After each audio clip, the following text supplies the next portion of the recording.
Assalamualaikum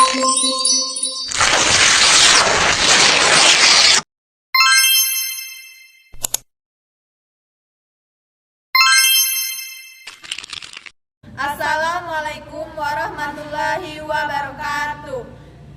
Kami dari kelompok 8 yang beranggotakan saya Windy Eka Safitri dan ini rekan saya Cantika. Di sini kami akan membuat video tentang tanggapan dan kesimpulan untuk kelompok 1 sampai kelompok 6 pada mata kuliah prasekolah. Baiklah, selamat menyaksikan Video kami. Nah, di sini langsung saja saya sebagai pemateri pertama akan menyampaikan kritik kesimpulan pada kelompok 1 sampai kelompok 3. Nah, di sini dalam kelompok 1 yang berjudul Landasan Hukum Pendidikan Anak Sekolah. Kritikan saya yaitu dalam kelebihan makalah mereka sudah cukup rapi. Namun, dalam penyampaian makalah mereka belum menguasai materinya dengan baik.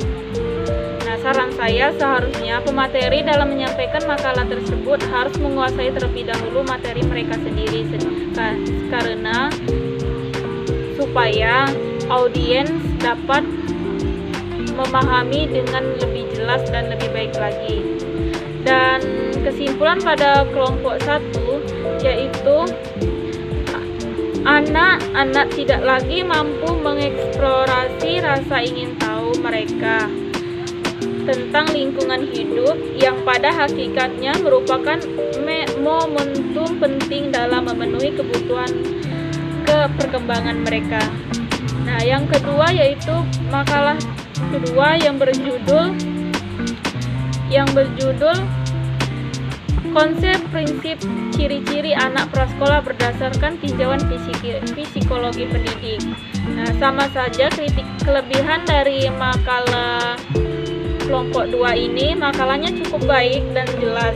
Namun, sama seperti kelompok 1 tadi, pemateri belum cukup menguasai materinya dalam menyampaikan penjelasannya. Nah, dan saran saya yaitu seharusnya pemateri harus memahami terlebih dahulu untuk menyampaikan materi tersebut supaya audiens dapat memahami dengan baik.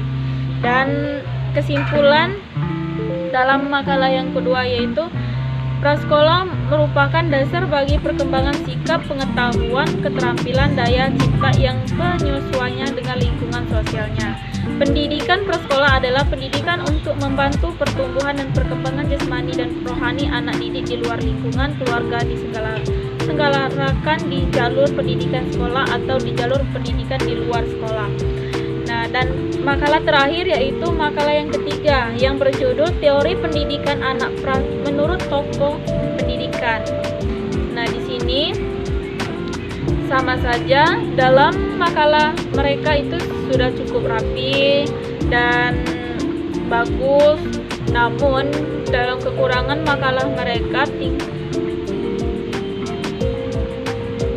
dalam penyampaian makalahnya dengan lebih baik lagi, misalkan supaya suasana kelas itu tidak hening dan supaya kelas itu asik. Dan saran saya seharusnya pemateri dalam menyampaikan makalah itu alangkah baiknya di sela-sela dengan ice breaking supaya suasana kelas itu kan lebih asik dan tidak membuat audiens mengantuk. Dan kesimpulan terakhir dari makalah 3 yaitu dari penjelasan di atas dapat disimpulkan bahwa teori pendidikan anak menurut Martin paling penting untuk membuat dasar pendidikan dan perkembangan bagi anak. Menurut Comenius meyakini bahwa penggunaan buku yang ada instruksinya akan sangat membantu mengembangkan kemampuan pada anak. Baiklah, di sini langsung saja itu saja penyampaian kritik dan kesimpulan dari saya. Selanjutnya akan dilanjutkan oleh rekan saya. Baiklah, selanjutnya saya akan menyampaikan tanggapan dan kesimpulan saya terhadap kelompok 4 sampai dengan 6. Yaitu yang pertama kelompok 4 dengan judul materi Teori Pendidikan Anak Prasekolah menurut tokoh-tokoh pendidikan. Nah, Kelebihan untuk kelompok ini yaitu untuk makalahnya itu sudah bagus dan sudah mudah untuk dipahami. Namun kekurangannya yaitu pada presentasinya kali ini pemateri itu menyampaikan materinya itu kurang menguasai dan juga berbelit-belit sehingga mereka tuh terlalu fokus dengan makalahnya. Nah, saran untuk kelompok ini yaitu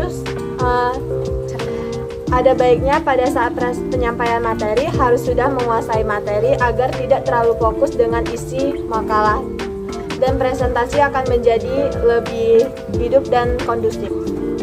Nah, kesimpulannya untuk kelompok ini yaitu menurut saya itu pada teori pendidikan anak prasekolah, tokoh-tokoh pendidikan anak adalah makhluk hidup yang memiliki kodratnya masing-masing. Kaum pendidikan hanya membantu menuntun kodratnya tersebut. Jika anak memiliki kodrat yang tidak baik, maka tugas pendidikan untuk membantunya menjadi baik. Jika anak sudah memiliki kodrat yang baik, maka ia akan lebih baik lagi jika dibantu melalui pendidikan. Nah, kodrat dan lingkungan merupakan konvergensi yang saling berkaitan dan berkesinambungan yang mempengaruhi satu sama lain untuk rentang usia dalam pendidikan, yaitu dibagi menjadi 3 masa. Yang pertama itu ada masa kanak-kanak atau kinder, periode usia 1-7 tahun. Yang kedua yaitu masa pertumbuhan jiwa dan pikiran usia 7-14 tahun. Yang ketiga ada masa sosial atau untuk pengerti usia 14-21.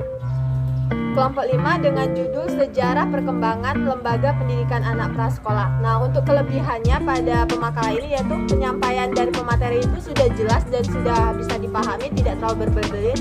Nah, namun kekurangannya untuk isi makalahnya kurang menjabarkan dan tidak beraturan, jadi susah untuk dipahami bagi para pembacanya. Sarannya untuk pemateri seharusnya lebih memperhatikan lagi susunan materi yang mereka buat serta isi yang akan dibahas.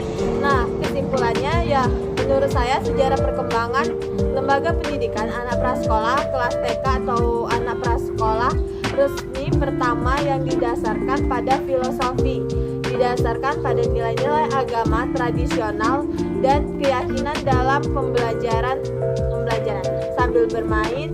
Selanjutnya untuk kelompok 6 dengan judul Tahap Perkembangan Psikologi Anak Prasekolah. Nah, kelebihannya untuk pemateri ini yaitu penyampaian dari pemateri itu sudah cukup jelas dan mudah dimengerti. Namun kekurangannya yaitu pada presentasinya. Kali ini pemakalah itu serta pemateri itu yang dimuat pada kelompok ini kurang mengacu pada tahap-tahap perkembangan psikologi anak prasekolah, yang mana mereka hanya membahas tentang tahap-tahap perkembangan anak prasekolah. Nah, sarannya dari kekurangan tersebut ada baiknya mereka itu memberikan materi tahap-tahap perkembangan psikologi anak prasekolah secara detail, jangan hanya membahas tahap perkembangan anak prasekolah saja. Dan akan lebih baik jika pembuatan makalah sesuai dengan judul besar dan lebih memperhatikan lagi. Maksudnya tuh jangan menjabar lebih luas. Nah, kesimpulannya menurut saya pada tahap perkembangan psikologi anak yaitu perkembangan sosial anak sangat dipengaruhi oleh proses perlakuan atau bimbingan orang tua terhadap anak dalam mengenalkan berbagai aspek kehidupan sosial atau norma dalam masyarakat. Perkembangan kecerdasan moral anak usia prasekolah yaitu kemampuan anak prasekolah untuk memahami benar dan salah dan pendirian yang kuat untuk merasakan, berpikir dan berperilaku sesuai dengan nilai moral yang didasarkan atas ketaatan akan aturan dan hukuman. Baik, itu saja penjelasan dari saya. Baiklah, itulah tanggapan dan kesimpulan dari kami kelompok 8 untuk kelompok 1 sampai kelompok 6.